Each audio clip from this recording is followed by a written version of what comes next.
ঘরের বউ, তুমি টুপিওয়ালা, লুঙ্গিওয়ালা, দাড়িওয়ালা এদের নিয়ে কেন বক্তব্য দাও?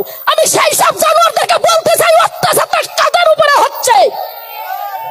অত্যাচার যাদের উপরে হবে, এই স্বপ্না ভাদুরী বুক পেতে দিয়ে প্রতিবাদ করবে, দরকার হয় মরবো, তবু মাথা নত করবো না। কারণ আমি ভারত মায়ের সন্তান, আমি মাথা নত করতে শিখিনি।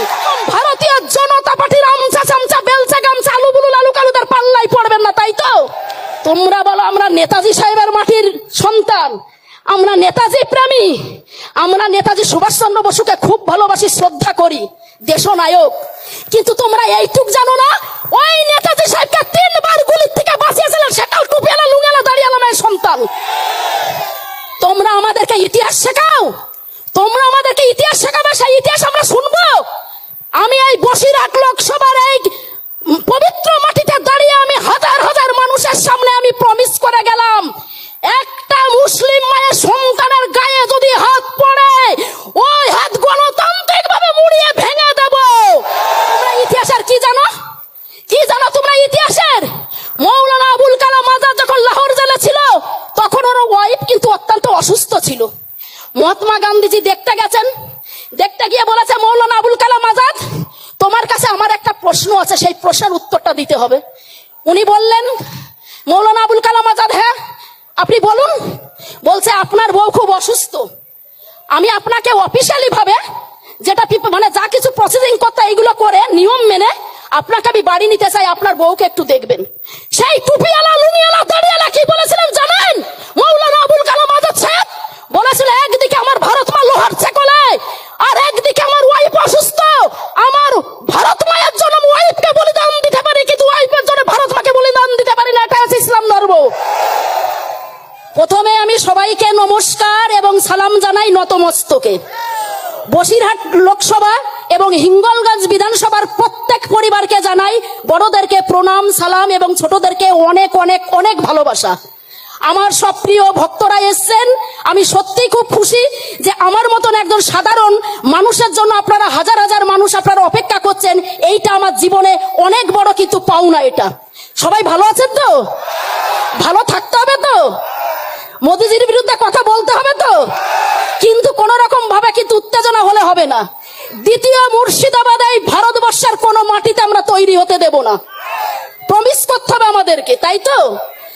তারপর আমি আর একটা কথা বলতে চাই, এই মঞ্চে উপস্থিত রয়েছেন যেসব মৌলানা সাহেবরা রয়েছেন, প্রত্যেকে সম্মানীয় আমার গুরুজনেরা রয়েছেন, আমার ভাইয়েরা রয়েছেন, তাদেরকে অনেক অনেক ধন্যবাদ জানাই এত সুন্দর একটা প্রিপারেশন নেওয়ার জন্য।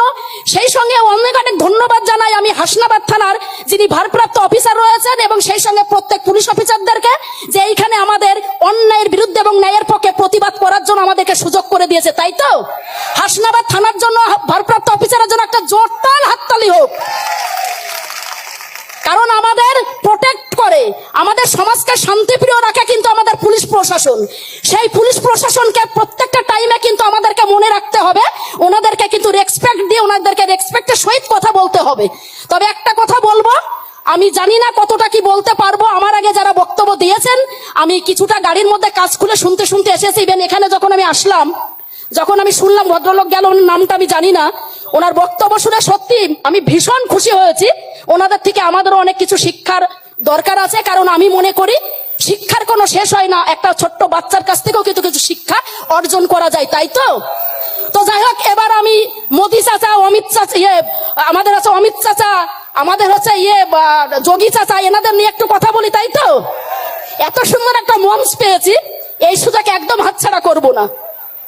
তারপর আপনাদের ঈদ কেমন গেছে বলুন? ভালো গেছে? আমি ঈদে গতবার এসছিলাম জগৎবল্লভপুর, আমার সঙ্গে সেই ভাই এসছে, মিলন ভাই, ওটো মিলন মন্ডল, ও একজন ইসলাম ধর্মের ছেলে, খুবই ভালো ছেলে, একজন স্কুল মাস্টার। এই ভাইয়ের বাড়িতে আমি এসছিলাম। আর এইবার গেছিলাম আমি হুগলি জেলাতে। তো যাই হোক, আর বেশি কথা বলে নষ্ট করব না, কারণ আপনাদের প্রত্যেকের টাইমের অত্যন্ত মূল্য আছে। আমি একটু দেরি করে এসেছি, তার জন্য সকলের কাছে আমি ক্ষমা প্রাপ্ত, আমাকে ক্ষমা করবেন। ঘরের মেয়ে, ঘরের বোন, ঘরের দিদির মতন মনে করে আমাকে ক্ষমা করে দেবেন। এইবার আসি 2014 থেকে একটুখানি পুজো পাঠ করি, তাই তো? দেখুন, আমি একটা কথা বলি। প্রথম কথা আছে, এই যে ওয়াকফ বোর্ডের যে ওনারা কালো আইনটা পাশ করেছে রাতারাত, ঠিক আছে, অনেক রকম কিন্তু এর মধ্যে মাস্টার মাইন্ড আছে। এই যে আইনটা পাশ করেছে, কিন্তু এনাদের জানা নেই যে আইন যেমন পাশ করেছে বা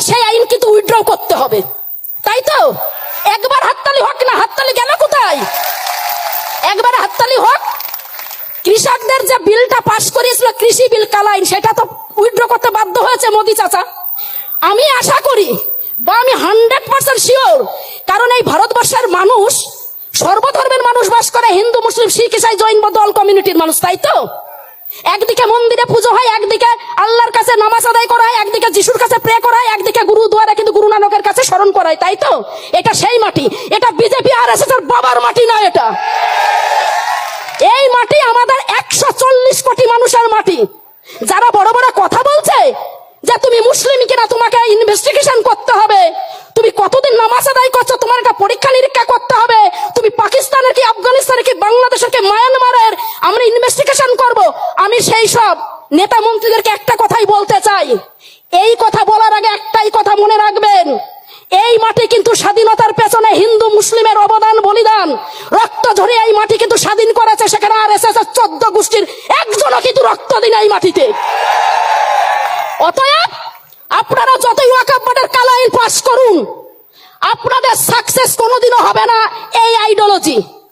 আপনাদের গদি আপনাদের হাতে, মাটি আপনাদের হাতে, সংবিধান আপনাদের হাতে, আইন আপনাদের হাতে, আদালত আপনাদের হাতে, কিন্তু ভালোবাসা, একতা, ঐকতা, ভ্রাতৃত্বের মাটি 140 কোটি মানুষের যে মিলন বন্ধন, সেইটা কিন্তু আপনাদের হাতে আমরা দেইনি, তাই তো? আমি মনে করি এই মাটির জন্য যদি জীবনও দিতে স্বপ্না ভাদুড়ী বুক পেতে জীবন দেবে, তবুও কিন্তু বিজেপি আর এসএস এর কাছে মাথা নত হবে না ভারতবাসী, তাই তো? তোমরা আজকে যে বুদ্ধি করেছো যে তোমরা আদানি আম্বানির হাতে সবকিছু হ্যান্ডওভার করে দেবে, আর যারা ভারতের জন্য সেলুলার জেল খেটেছে, কালা পুলিশ সাজা খেয়েছে, আম্বালা জেলে জেল খেটেছে, ফাঁসির দড়িতে উঠেছে, তাদেরকে বলছো তোমরা কে? এই প্রশ্ন যদি মুসলিমরা করে যে তোমরা কে, আরে তোমাদের তো একটা কথাই বলতে চাই, তোমরা তো রাম রাজত্ব চালু করেছো ইউপির মতো। ইউপিতে একটা দোকানে কিছু জিনিস কিনতে গেলেই প্রথমে বলবে তুমি কি মন্দিরে যাও না মসজিদে যাও, তুমি কি নামাজ আদায় করো না ঠাকুরের কাছে প্রার্থনা করো। কিন্তু এই বাংলার মাটিতে এক টুকরো মাটিতে আমরা এই সাম্প্রদায়িকতা হতে দেব না, হতে দেব না, দেব না, দেব না। আমি বসিরহাট পবিত্র মাতৃভূমির মাটিতে এসে আমি চ্যালেঞ্জ করে স্বপ্না ভাদুড়ী বললাম, কত কেস দেবে তোমরা? তোমাদের জেলে কত সিট আছে দেখার জন্য ভারতবাসীকে? কেস দিয়ে জেলে ভর্তা ভর্তা তোমরা থম মানে ইয়ে হয়ে যাবে, উইক হয়ে যাবে, কিন্তু ভারতবাসী কিন্তু কমজোরি হবে না, তাই তো? আজকে মুর্শিদাবাদ নিয়ে তোমাদের যে ড্রামা, মুর্শিদাবাদ নিয়ে তোমাদের পরিকল্পনা, মুর্শিদাবাদ নিয়ে তোমরা যে স্বপ্ন দেখেছিলে সবকিছু ভাসতে দিয়েছে কিন্তু আমাদের রাজ্যের প্রশাসন এবং সিআরপিএফ জওয়ানরা। আমি মনে করি কোন রকম ভারতীয় জনতা পার্টির আমচা চামচা বেলচা গামচা আলু বুলু লালু কালুদের পাল্লাই পড়বেন না, তাই তো? শান্তিপ্রিয় সমাজ আমাদেরকে রাখতে হবে। দেখুন, ধর্ম যার যার, উৎসব সবার। আমি প্রতিবাদ করি, আমি মঞ্চে বক্তব্য দিয়ে আমাকে বলা হয় স্বপ্না ভাদুড়ী তুমি তো ব্রাহ্মণ ঘরের বউ, তুমি টুপিওয়ালা লুঙ্গিওয়ালা দাড়িওয়ালা এদের নিয়ে কেন বক্তব্য দাও? আমি সেই সব জানোয়ারদেরকে বলতে চাই অত্যাচারটা কাদের উপরে হচ্ছে, অত্যাচার যাদের উপরে হবে এই স্বপ্না ভাদুড়ী বুক পেতে দিয়ে প্রতিবাদ করবে, দরকার হয় মরবো, তবু মাথা নত করবো না, কারণ আমি ভারত মায়ের সন্তান, আমি মাথা নত করতে শিখিনি। তোমরা ইতিহাসের কি জানো? কি জানো তোমরা ইতিহাসের? মৌলানা আবুল কালাম আজাদ যখন লাহোর জেলে ছিল তখন ওর ওয়াইফ কিন্তু অত্যন্ত অসুস্থ ছিল। মহাত্মা গান্ধীজি দেখতে গেছেন, দেখতে গিয়ে বলেছে মৌলানা আবুল কালাম আজাদ তোমার কাছে আমার একটা প্রশ্ন আছে, সেই প্রশ্নের উত্তরটা দিতে হবে। উনি বললেন মৌলানা আবুল কালাম আজাদ, হ্যাঁ আপনি বলুন।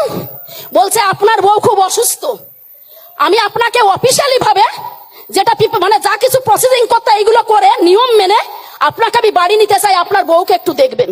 সেই টুপিওয়ালা লুঙ্গিওয়ালা দাড়িওয়ালা কি বলেছিলেন জানেন? মৌলানা আবুল কালাম আজাদ সাহেব বলেছিল একদিকে আমার ভারত মা লোহার ছেকলে, আর একদিকে আমার ওয়াইফ অসুস্থ, আমার ভারত মায়ের জন্য ওয়াইফকে বলিদান দিতে পারি, কিন্তু ওয়াইফের জন্য ভারত মাকে বলিদান দিতে পারি না, এটা হচ্ছে ইসলাম ধর্ম। তোমরা বলো আমরা নেতাজি সাহেবের মাটির সন্তান, আমরা নেতাজি প্রেমী, আমরা নেতাজি সুভাষচন্দ্র বসুকে খুব ভালোবাসি, শ্রদ্ধা করি, দেশনায়ক, কিন্তু তোমরা এইটুক জানো না, ওই নেতাজি সাহেবকে 3 বার গুলির থেকে বাঁচিয়েছিলেন সেকাল টুপিয়ালা লুঙ্গালা দাঁড়িয়ালা মেয়ের সন্তান। তোমরা আমাদেরকে ইতিহাস শেখাও, তোমরা আমাদেরকে ইতিহাস শেখাবে, সেই ইতিহাস আমরা শুনবো? আমি এই বসিরহাট লোকসভার এই পবিত্র মাটিতে দাঁড়িয়ে আমি হাজার হাজার মানুষের সামনে আমি প্রমিস করে গেলাম, একটা মুসলিম মায়ের সন্তানের গায়ে যদি হাত পড়ে ওই হাত গণতান্ত্রিক ভাবে মুড়িয়ে ভেঙে দেব। আমাদের ভালোবাসা, একতা, সম্প্রীতি, ভ্রাতৃত্বের মাটি তোমাদেরকে কে বলেছে অভিশপ্ত করে দেওয়ার? তোমাদের কোনো অধিকার নেই।